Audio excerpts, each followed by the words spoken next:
Canada and numerous other nations are up in arms over the U.S. tariffs, and out of that, the topic of doing away with interprovincial trade barriers is now a hot topic. What are these barriers and should they be removed? Joining us from Calgary to shed some light on this is Dr. Trevor Tombe. He is a professor at the University of Calgary's Department of Economics and the Director of Fiscal and Economic Policy at the School of Public Policy.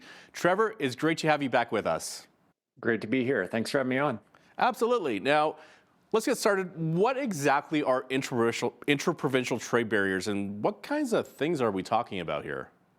Well, unlike international trade costs like tariffs and quotas, things that are, of course, we're seeing a lot more of between countries around the world, interprovincial trade barriers don't take the form of these kind of explicit taxes on trade.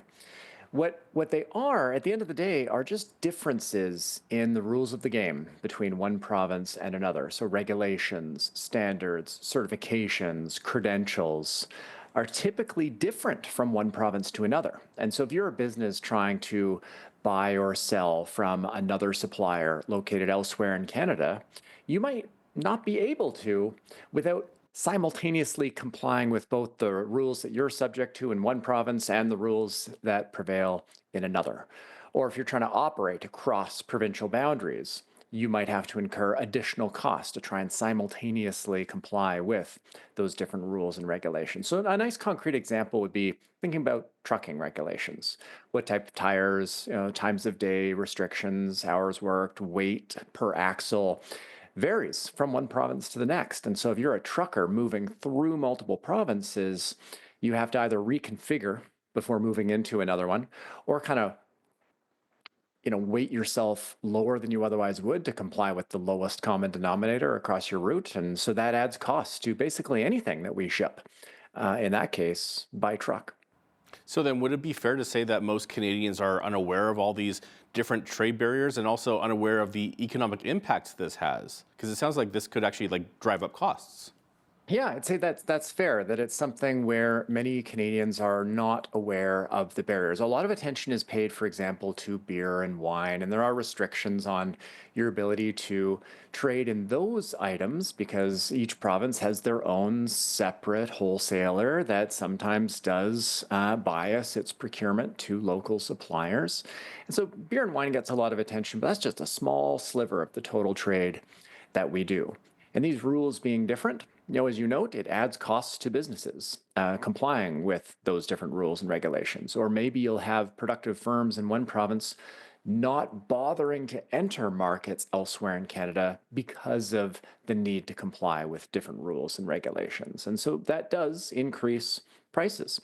It's tough to say by precisely how much. So I've done some research on this over the years, and there are some different methods and data issues, but roughly speaking, the internal trade costs add somewhere between 5 to 15% to prices. And so think about that as multiples of the GST, but it's hidden and embedded within the price of the items that we purchase. And the economic benefits of eliminating these barriers can also be quite substantial, potentially as high as 8% added to the overall productivity of the Canadian economy.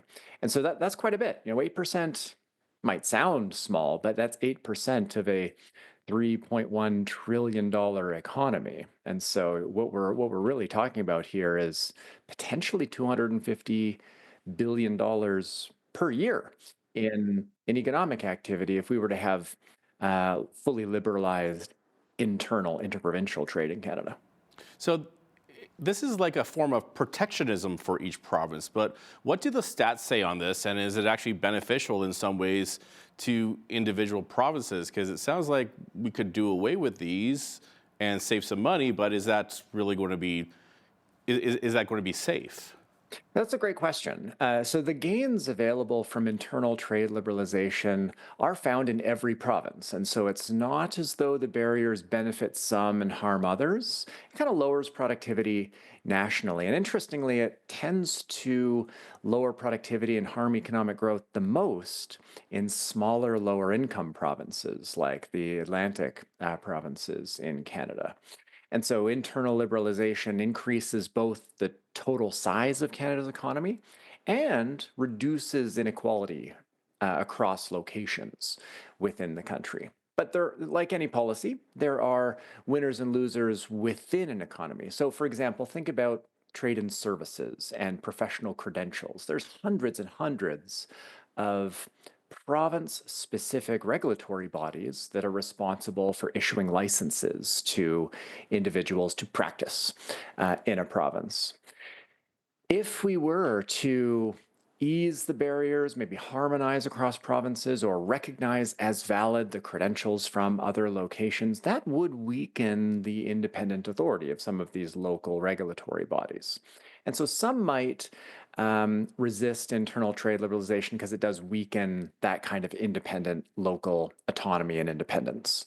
And where one comes down on that, I guess, depends on what sector you're in. Some of the barriers could potentially increase the wages and salaries of certain professionals in certain provinces because it's creating this barrier to having others from elsewhere either move in or sell their services. But writ large, the economies of all provinces and the country as a whole are smaller because of these costs. Right, because these trade barriers, they're not just affecting goods and maybe some services, but they're also affecting professionals as well. Because I know there's a lot of frustration with interprovincial regulations when it comes to medical professionals. Like, why can't a nurse from Alberta just move to BC and work in a hospital without having to jump through all these hoops? Because I don't think sickness should really really behaves differently in other provinces, and isn't Canada fairly consistent with the healthcare services it offers province by province? Yeah, that's the right question. Like, why do we have these local barriers to, in this case, the free mobility of Canadians as well? And then that's largely, something that is not, I think it's fair to say, explicitly designed to try and inhibit the ability of Canadians to move. But we set up our country as a fairly decentralized one. Provinces are responsible for a lot and have regulatory authority in a lot of different areas and are hesitant to give up some of that authority. Whereas internal trade liberalization, if we think about what really might move the needle here, would be something that Nova Scotia's Premier Tim Houston put on the table in an act that's working their way through the legislature there right now that effectively says if a product complies with the rules and regulations, say health and safety standards of another province, then it is automatically deemed acceptable in Nova Scotia, even if it doesn't technically abide by Nova Scotia's rules and regulations. And they also have, within the Act, it will require that these licensing bodies within the province recognize as perfectly valid without any additional requirements or testing or anything else credentials issued by other provinces. And so that's a big move. Now, the trick for Nova Scotia is it's only going to apply for provinces that reciprocate, and we'll see who takes them up on that offer. So they want to try and encourage the free flow of goods and services, and it's that kind of policy that I guess we'll see if other provinces take them up on that, but it would be something that hopefully many others do, including Alberta. Because that could be a slippery slope if you're getting grandfathered into a province that doesn't that maybe have like a higher standard or a lower standard. Could this be a slippery slope? Yeah, so that is a concern raised by some. Now, there is some degree of trust that we have to have in jurisdictions across Canada that a province enacting rules and regulations in different areas would be enacting them in good faith, trying to ensure the health and safety of their own citizens and deferring to their regulations as valid.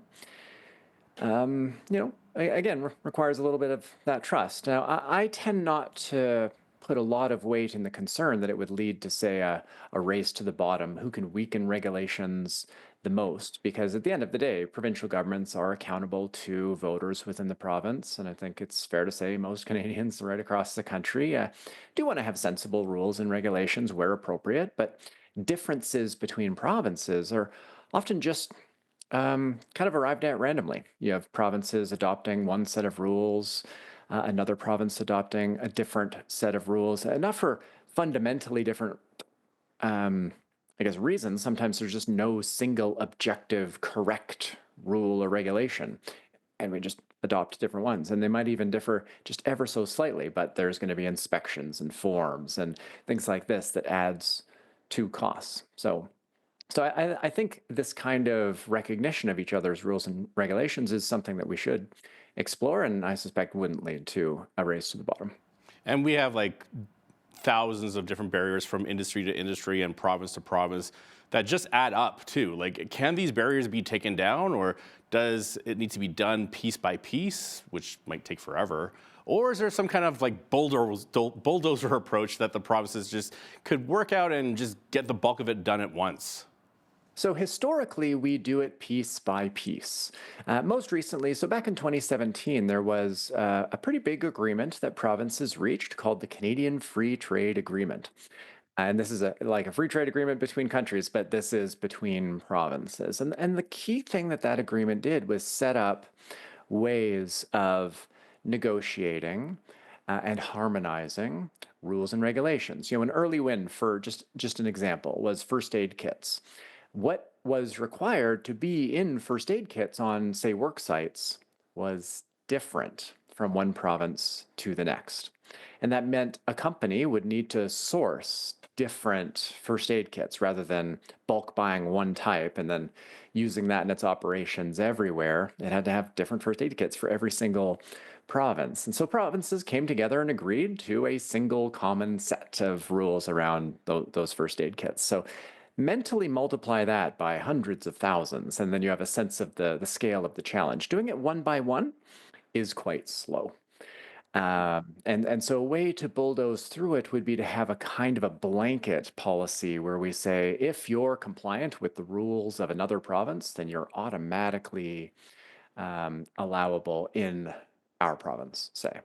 And something where it's just across the board recognition of regulations, credentials, standards, everything of other provinces. Now, no one's done that yet. Nova Scotia's getting the closest to that, and it'll be interesting to watch, especially with renewed attention on internal trade in the face of a less certain trading relationship with the United States. Now, could this and should interprovincial trade barriers be a federal election issue? Well, it's a good question, and I think it already is. The leader of the opposition, Pierre Poilievre, leader of the Conservative Party, has already released one piece of their platform concerning internal trade, effectively suggesting that the federal government could provide an incentive for provinces to move to a greater extent on internal trade by giving them a special financial transfer that would be larger for provinces that move more on internal trade liberalization. So providing a carrot, if you will. The federal government, other than providing financial resources, is quite limited on what it can do on internal trade because provinces are responsible for areas within their jurisdiction, and the federal government doesn't have the power to kind of step into provincial areas of jurisdiction and require they change behavior.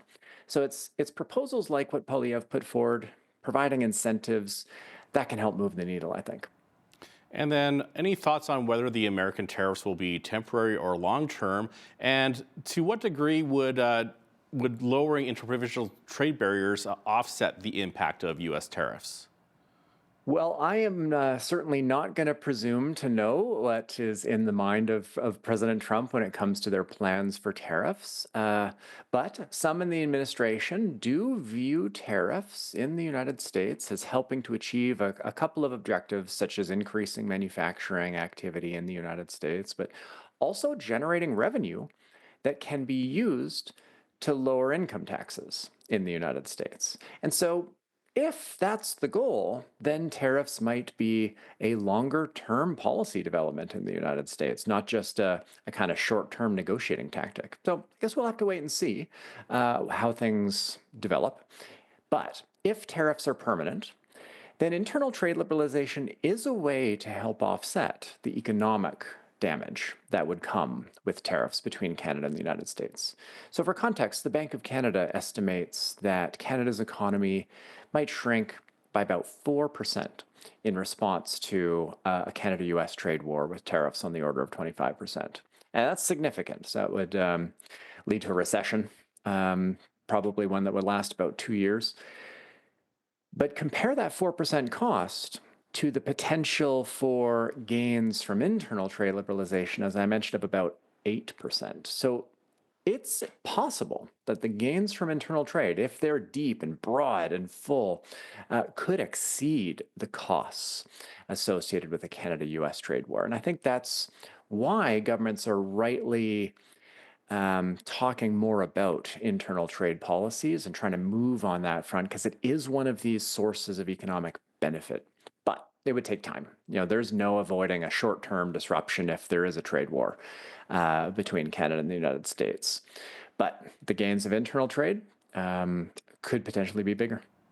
Dr. Trevor Tombe is a professor at the University of Calgary's Department of Economics and the Director of Fiscal and Economic Policy at the School of Public Policy. Trevor, thank you so much for your time today. My pleasure. Thank you.